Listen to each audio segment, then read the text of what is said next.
This is the mimer of the second day of Shavuos, 40 years ago.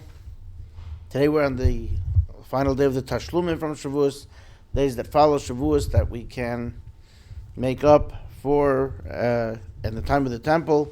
The offerings were still able to be offered for the 6 days subsequent to Shavuos. And we're still, of course, connected to Chag HaShavuos. This mimer is, like we've said many times, from 40 years ago, gives us extra energy, inspiration, etc. We say this several times every single day. God is close to all those that call to Him, all those that call to Him in truth. Shabbos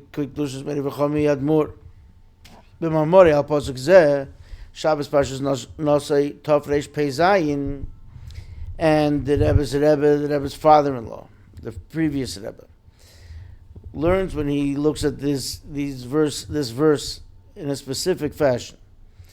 When he said his mimer on Shabbos Nosei in 1927, 56-87, the Hine Kol Kriya Hi B'Tfilah. When it says that you're calling out to God, that's a type of prayer.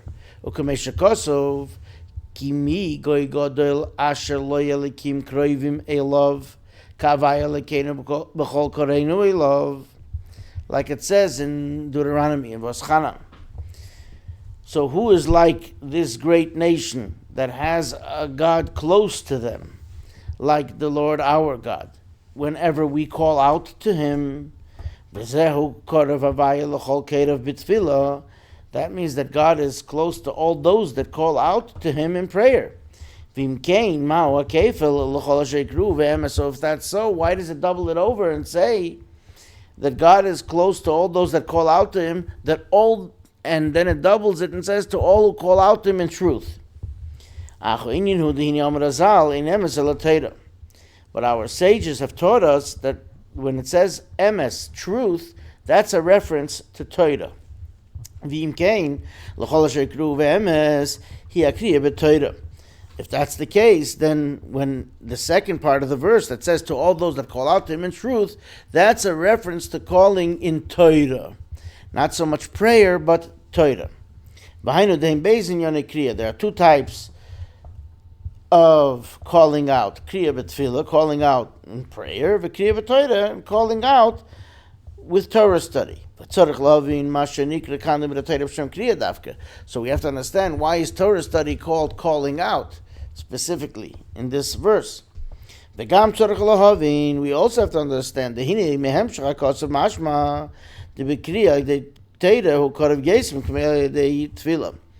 and it also seems from this verse that those that call out with Torah, that would be even closer than those that called out with prayer. This is the one that God is close to all those that call out. And even though He's close to everyone who calls out in prayer, but it's like the verse adds, but then those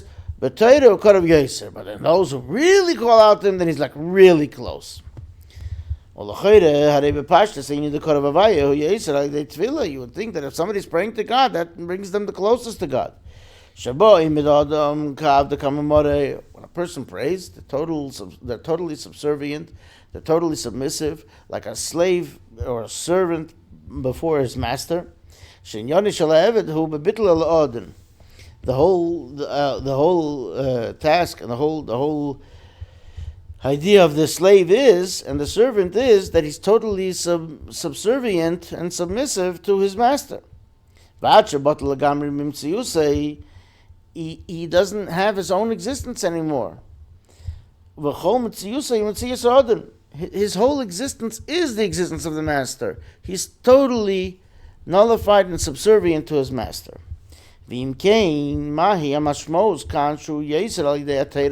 So then what does it mean here that this is even more through Torah than prayer? So to understand this whole idea, let's talk about and explain this dictum of the sages that we mentioned, that truth refers to Torah. Ein emes el Torah. There's no truth but Torah. Shat-Torah nikras b'shem emes davka. The Torah is specifically called truth. V'yuvim b'hektim abir. And we'll understand this with the following explanation. So the verse, here's another verse that we say daily. Our master is great, he has much strength, and there is no number to his understanding. Or maybe the Rebbe, the previous Rebbe, brings in the Maimer that we're referring to, or that we referred to earlier, that which his father, the fifth Rebbe, the Rebbe Rashab, taught, and also in the Maimer with this heading, and a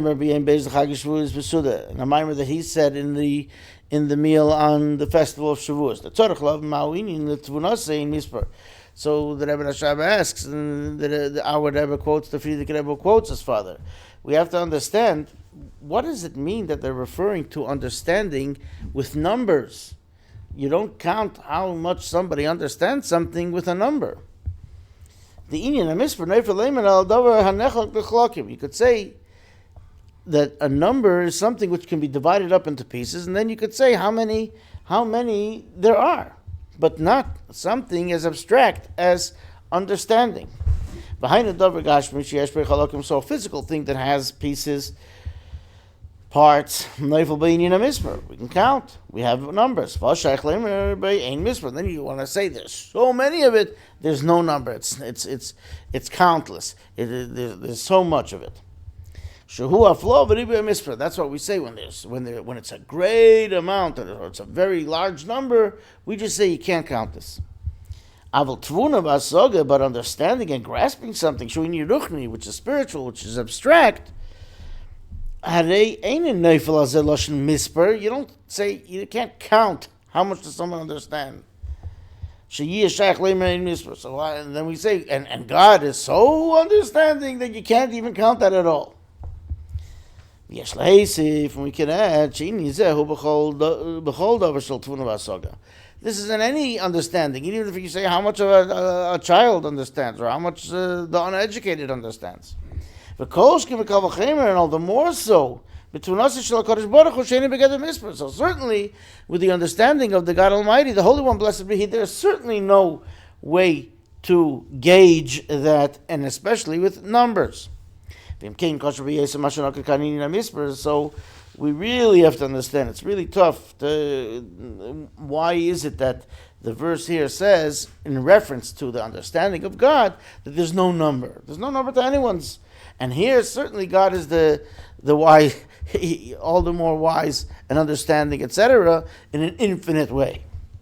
And he continues in that discourse,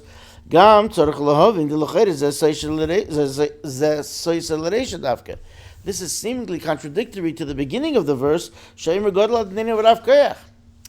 beginning of the verse, it says that our master is great and he has much strength. So, but that seems quantifiable. The mashmas is misper. There's a certain amount of strength that you can count. Again, it's hard to count strength. But the greatness in how much can be accomplished. Nevertheless, people use a number. You could say this weightlifter picks up 500 pounds. So that's how much he could use his strength, so to speak. And we even find a verse in Daniel, that thousands serves me with, and tens of thousands, and our sages in the tract Chagiga say, this would only be one battalion, so to speak, of God. And he has a countless amount of battalions. Nevertheless, you can't count it, but it is, so to speak, in a finite fashion that God created within the world of creation, because the creation is finite. The Av Shel Gdula Misper, even though we can't count it because there's so much. Alone, Olam V'Sein Misper, the worlds, like I say, there's no number for them. Mikol Mokom Hadei Begeder Misper, but it can be quantified and counted because it's part of the finite world. Ukefy Shamru Pekei Chol Ashir Keimesh Liyetza Bereishis Reish Lam Revav Alofim Revav Parsois Kimisper V'Rav Keach. It says in the Kabbalistic books, brought in the Lurianic Kabbalistic works of Pirkei Cholos, that there's the height, so to speak, of the Creator. Now, this is just an esoteric way of speaking, obviously, but they're speaking in terms of trying to quantify an idea.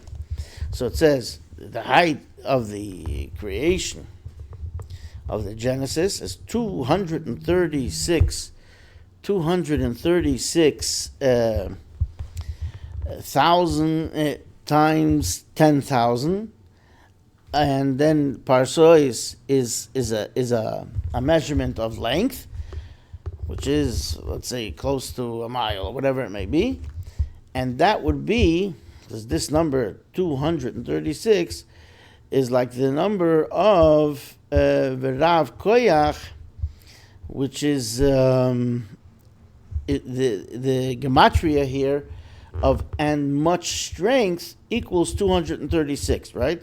Because Rav is 202 and V'Rav is 208 and Koyach is 28, so it's 236. Shazeh Ribui Muflag, that is a real big height, very, very tall. But the point is, but when you're measuring height, there is a certain height. So even if you say it's very tall or it's very high, but it's something that would have a number. Whereas again, understanding is not something that's measurable in numbers. But then,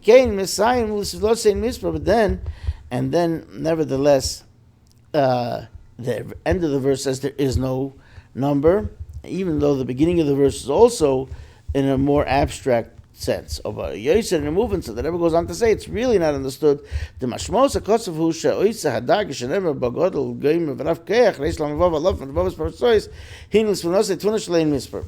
But even though in the same way that you would be able to count at the beginning of the verse that great number of the 236,000 of the tens of thousands of parsois, so that great number, but that you could count in terms of his strength, but his understanding you can't count at all. So it's not understood. But now the Rebbe goes into an explanation, and the Rebbe says as follows: the crux of the explanation is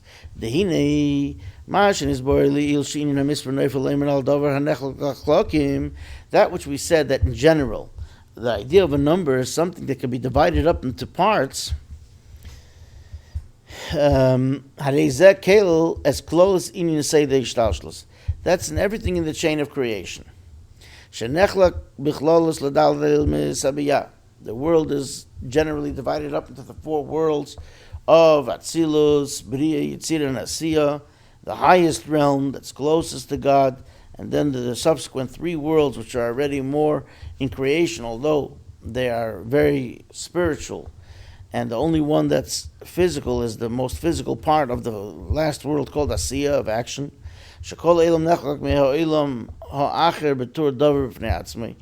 Everyone is separated off of the previous world as its own entity. Therefore, this is also connected to Torah. Now, Torah has to come down to this world in terms that we can understand.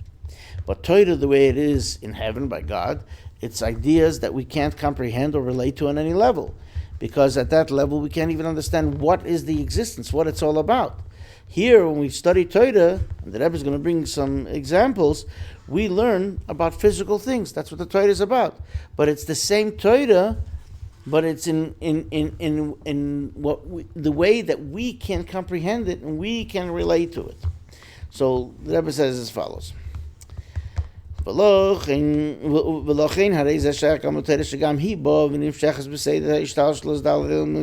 Torah also comes forth and comes down through the chain of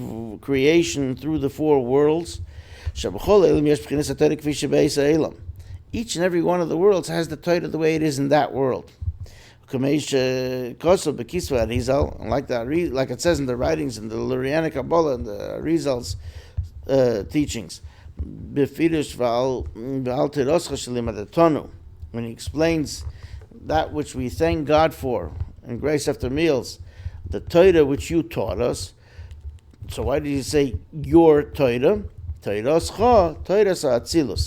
At that level, this is the level of Torah, the way it's in the highest world of Atzilus. That you taught us. That is already reference to how it's starting to come down. Torah Sabriya in the second world. And then it came down in the chain of creation from world to world until it came to the lowest realm.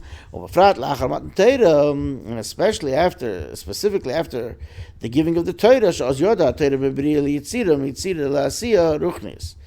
then the Torah went down from the world of Bria to Yitzira, from creation to formation, from formation to action, and Haruchnius, but the spiritual format of that, not yet our world that we know as the world of action. And from the spiritual world of action to the physical world of action. Our world, like it says in the holy book of Tanya in the beginning, in chapter 4, that it, so to speak, traveled and descended until it was able to be enclosed in ink on a piece of parchment in the book of Torah study. It's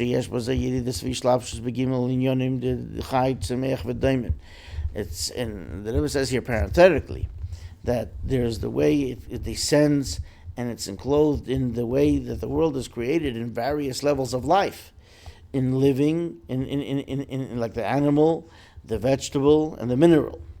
And then when you have a Torah, so the Torah is made up of those ingredients. The parchment is made from the skin of an animal, that's the living. The melech, and then the parchment is the hide has to be tanned, and that's done through salt. Doimim, that's the inanimate. And the ink is made from plants and grasses. That's from the vegetable kingdom. The hine b'chol inyon say the ha'ishtalshlus made ha'ishtalshlus meha'ila el ha'ol al ha'yerida midarga l'darga. In all of the levels of the chain of creation, so each level is a cause and effect, and that illustrates the idea that it's descending because the effect is a result of the cause. In other words, each world is higher than the subsequent world, and every subsequent world is lower than the world it came from, and therefore it's level to level. And therefore every level that is the cause, that is the higher level, is spiritual in relation to the result. So that's how it is in the world. Each world, one is lower than the next. Until this lowest world, we're in the lowest world. There's nothing lower. This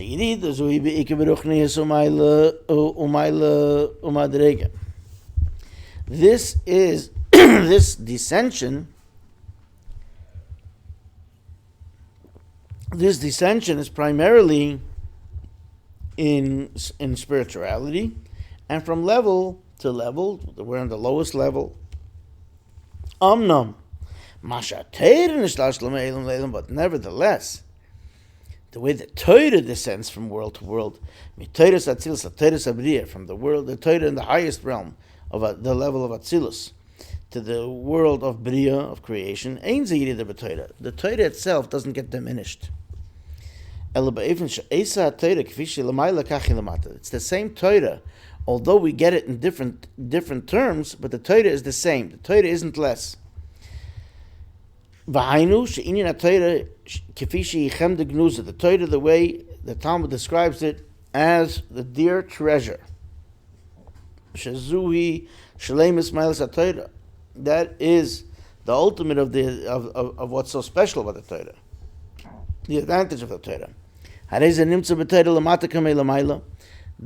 it's the special treasure, it's the same here in the lowest realm as it is in the most spiritual, highest levels and worlds.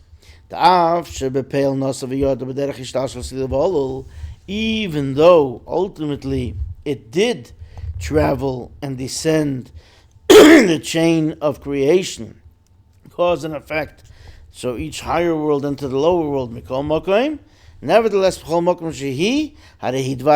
nevertheless, wherever on whatever level it finds itself, it is the word of God. And that will explain why it says, to his understanding, there is no number. Why is it quantified in digits and numbers? The pasuk says, this verse is talking about the chain of creation. Therefore, on this it says, our master is great and he has so much strength. Like we said, that this is the height of the creation of the whole world. In the beginning, in the creation, in the Genesis, that is 236,000 of tens of thousands of the parsois. Creation is within a finite number. Now the Torah is not. This is what it's saying here. That and here's the Navaleh here. The Torah ain't misper, that the understanding of Torah, there is no number, there is no quantifying factor. Even though the Torah does come in the chain of creation in a way that we can grasp it, and that means that the understanding of God, that refers to the Torah, whether it's in the second to the highest world of Bria or within the highest world in understanding of Atzilus. So now we would think that there is possible to be a number because it's already in the world. The world is already finite, even though it might be in relation to us in its highest level, it looks very godly, but ultimately it is a creation of God. And therefore, if a Torah is there in that place, then it also could be something that could be that can have parameters, etc. So Mikol Mokaim, nevertheless, we say that ein misper. There really is no number for the Torah and the understanding of God. The way the Torah comes into the chain of creation, there is no number. Because the Torah doesn't change through coming through the chain of creation. The Torah is exactly here in the lowest realm as it is in the most supernal. V'zehu gam kein. And that's why the sages said there is no truth besides Torah. The Torah is called truth. The tevas emes. Now in Hebrew, the word for truth is emes. And that illustrates that whatever it is, the way it is from its beginning till its end is the same. That's why it's truth. There's no changes. And this is alluded to in the three letters that make up the Hebrew word of truth. Emes, me aleph shu reisha. It's just the first letter is the aleph. That's the first letter in the Hebrew alphabet. In the aleph base, ad mem shu emtza oasis. The letter mem is the middle of the letters. Ad tov shu seifa oasis. And tov is the final, the end of the letters. Kedisi b'Yerushalmi. And like this is stated specifically in Talmud, in the Jerusalem Talmud, and like the verse says in Isaiah, I am the first and I am the last, and besides me there is no God. The Torah is here on the lowest realm, and here the Rebbe says it like this, that the Torah, the way it's found here in the lowest realm, is exactly how it is in the most supernal without any changes. And this is how it's revealed that nothing is changed. It's totally godly. And like the verse in Malachi says, I am the Lord who has not changed at all. And more than that, not only is the Torah exactly the same on the lowest world as it is in the highest, on the contrary, it's more than that. The Torah specifically is not in heaven. So although at that level it's very spiritual, very esoteric, but nevertheless its whole purpose is to come to the lowest realms. And therefore, the Talmud goes to great length to explain that the Torah is based on the verse that Moses says, the Torah is not in heaven that you have to go ask somebody to fly to heaven to go bring it to you. And it's not overseas that you have to ask somebody to go overseas and bring it back. It's not in heaven. There it's talking about how accessible the Torah is. But it also tells us that the Torah is here the way we can relate it. The primary revelation of Torah is here in the lowest realm. In this low world, there's nothing lower than it. Because God lusted the Holy One, blessed be He, lusted to have for Himself, may be blessed, a dwelling place in the lowest realm, and that dwelling is by this Torah study, and then following the instruction of Torah and using the physical world and doing with it that which God charged us to do. So, that's what happened. Like it says in the Talmud, tells the story that when the angels came, when they saw that God is going to give the Torah, so when God was going to give the Torah, they said the verse that's in Psalms chapter 8, place your glory over the heavens. In other words, keep the Torah here by the angels. They ask that the Torah should be given in the place where they find themselves. That's in the world of action of the spiritual. That's a level higher than us. And in the world of formation, the world of creation. Moses answered them. Remember, God said, hey, you're getting challenged there with the angels. Answer them. So Moshe answered them by God's instructing him to do so.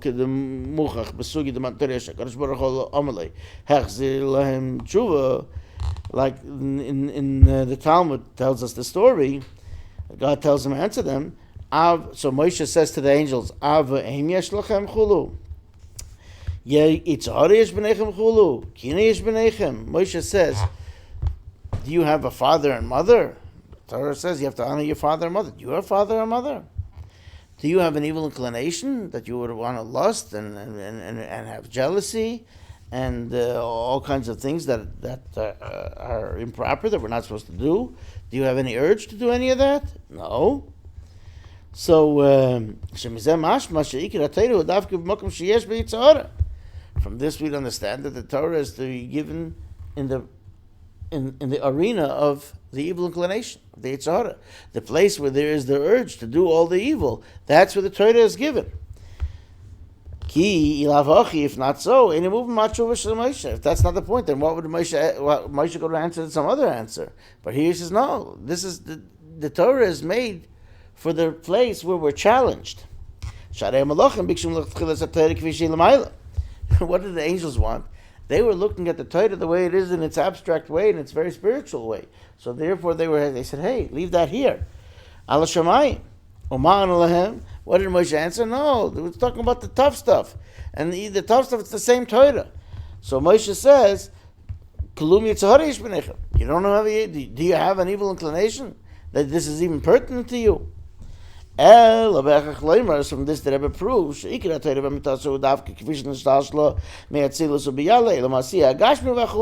so this shows that the primary goal and purpose of Torah is the way it comes down in the chain of creation from the highest world of Atzilus and the three subsequent ones of Bri, Tzira, and Asiya, the Ruchnistic Asiya, the spiritual Asiya. Lo'ilam Asiya Gashmi, to the physical realm, to the world of Asiya, of action, which is coarse and physical and material.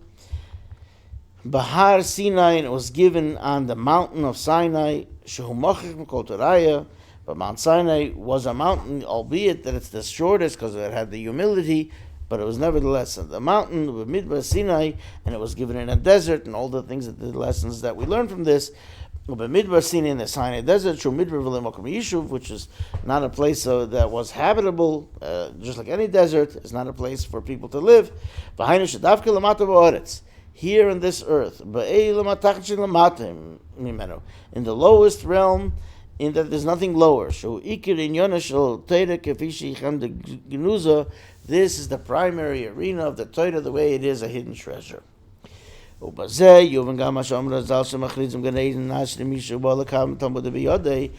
this we can understand why they're so excited when they say somebody comes up to paradise. After all, they finished their odyssey on this earth. And the Talmud says, happy is the one who comes here with his Talmud in his hand. What does that mean? In other words, with his studies, he's holding his studies. His studies are with him.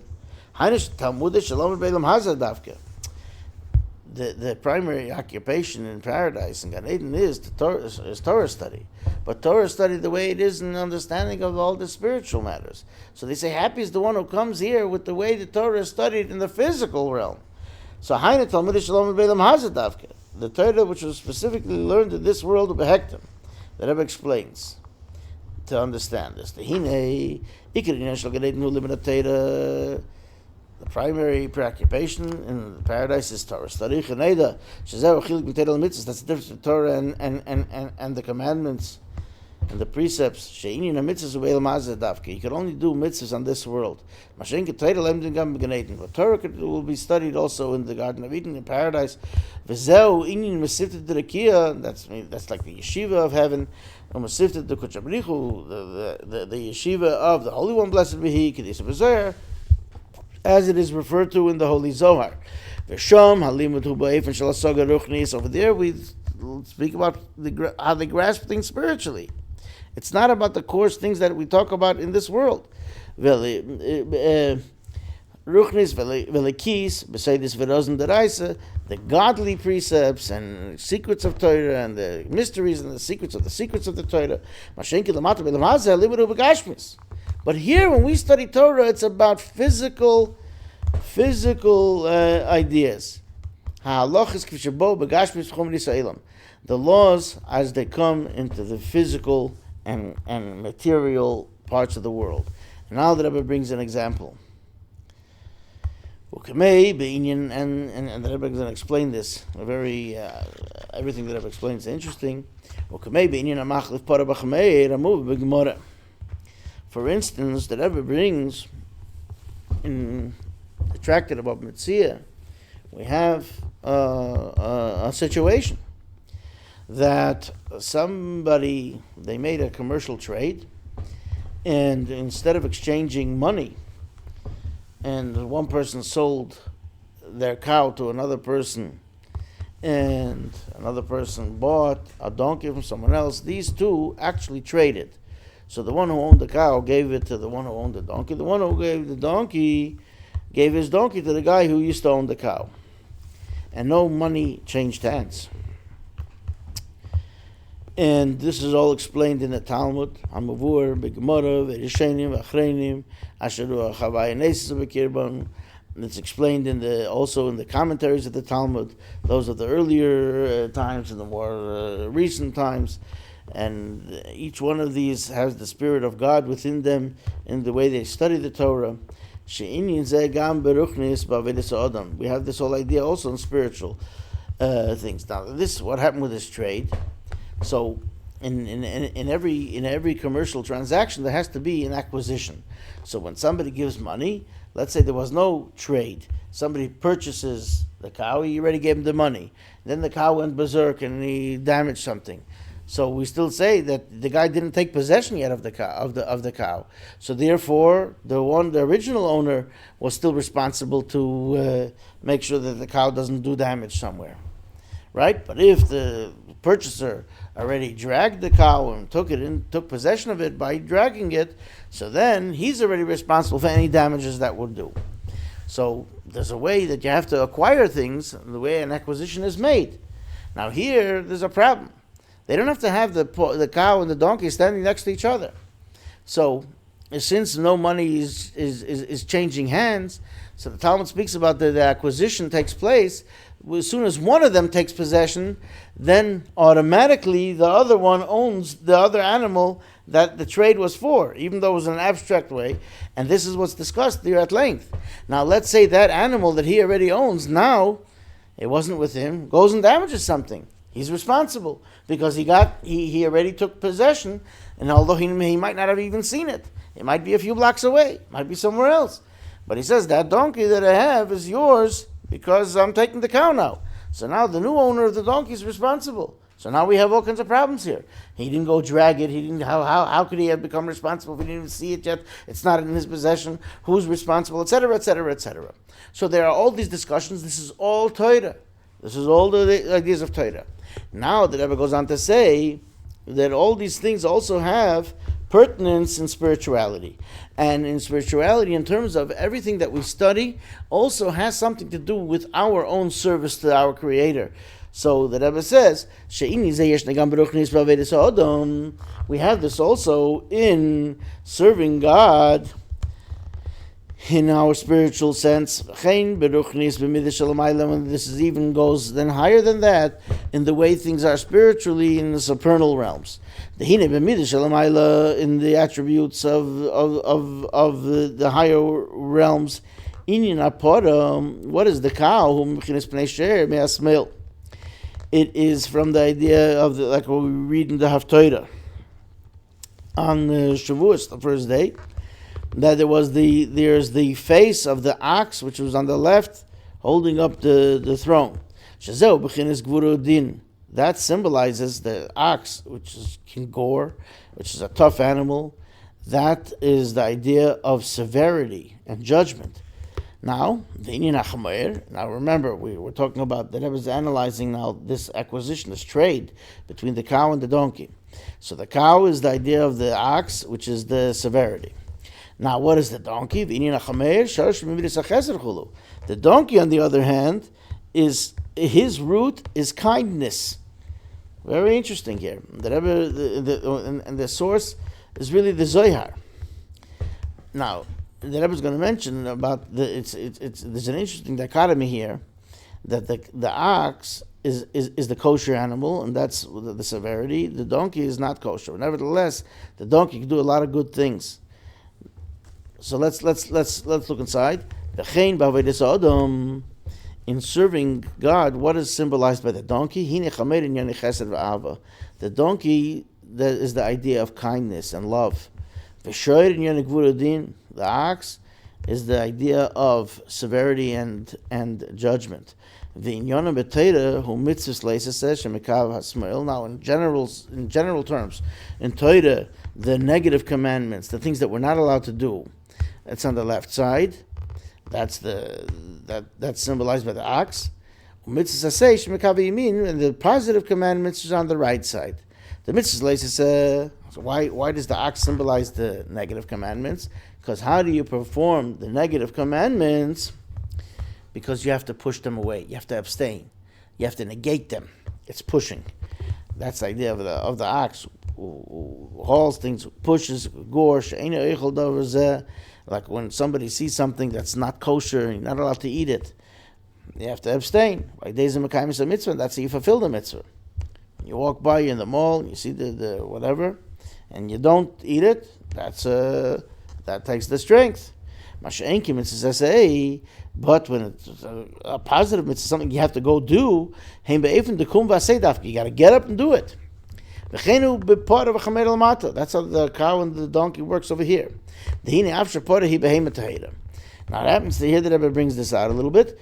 The cow is a kosher animal, a pure animal.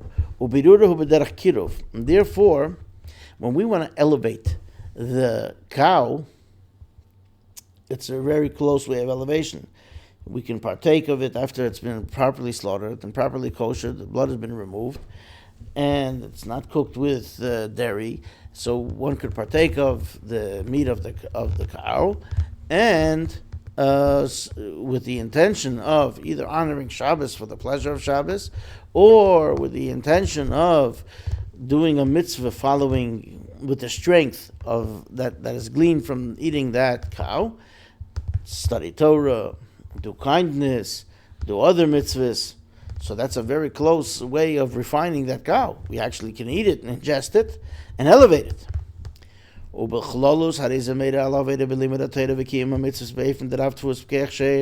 Generally speaking, that's the way things work with Torah study. It becomes part of you, and the fulfillment of mitzvahs, you own it.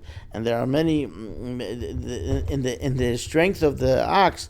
There's many bounties of grain can be brought forth from what the ox does. That means that the ox can really plow many times, but it also, in a poetic way, has so much can come forth from it. But nevertheless, even though this ox is so good, he brings the bounty, he brings the thing, and we can bring it forth. But wait a minute, there's a negative part of it, because what could the ox do? This ox that we know, it could be an ox that gores, and it can be destined to gore more and more. The Torah says after it does it a few times, 3 times, you know that this guy has to have extra care. You have to look out for it, because if not, it's destined to damage. And if it does damage, you pay fully all the damages, not the half damage as the Torah speaks about. That's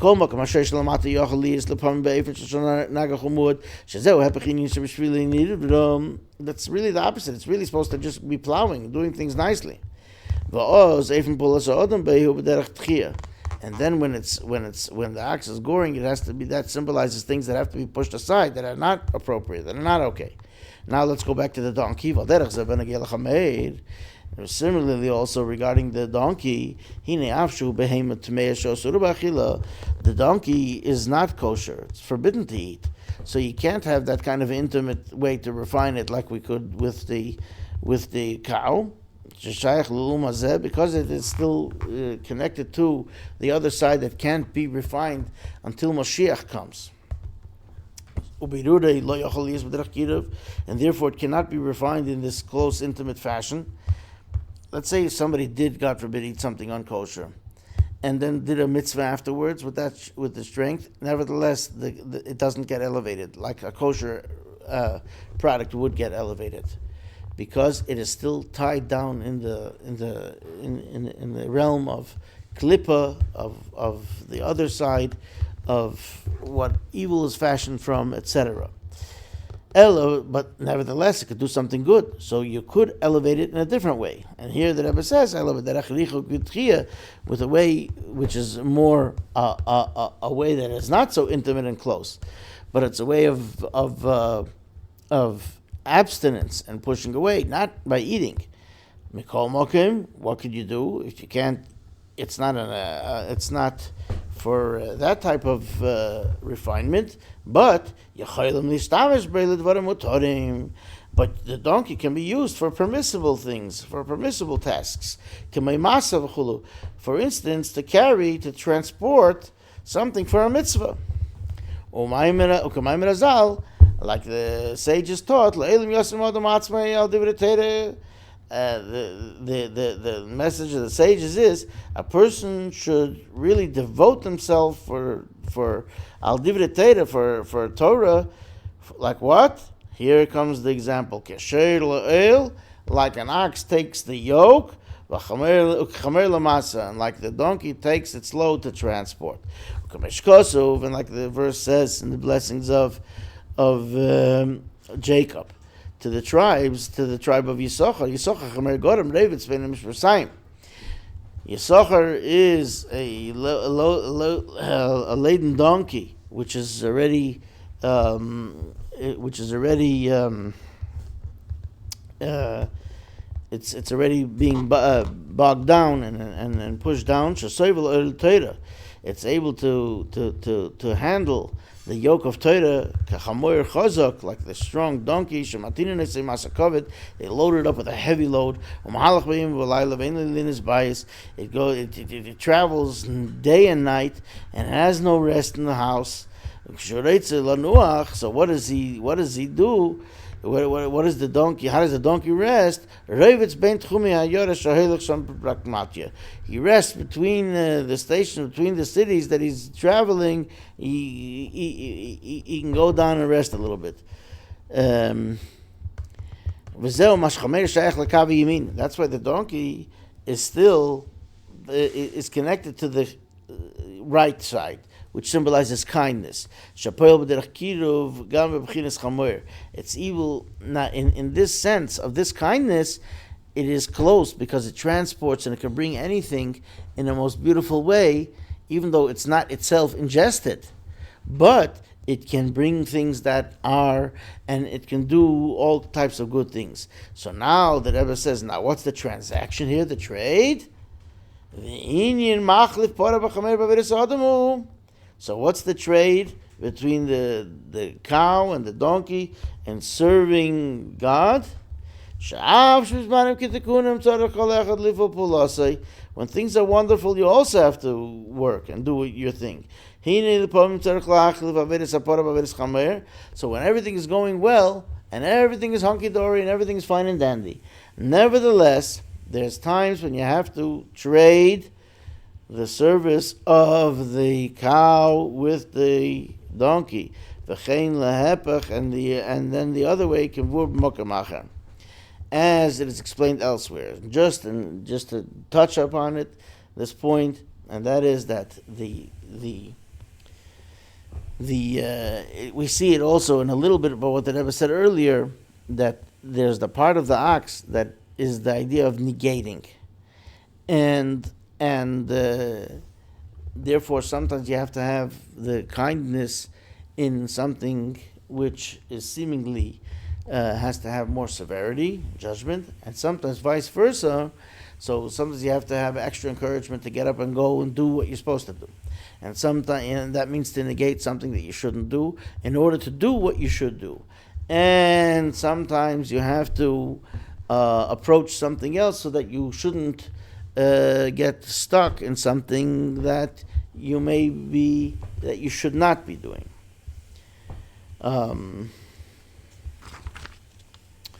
Okay, we're going to take a break at this point, and then we'll do the next part of this mimer, and we'll do another piece that is connected to the giving of the Torah, that in the year of 5744, the Rebbe said it in connection to the Parsha of Yisro. L'chaim.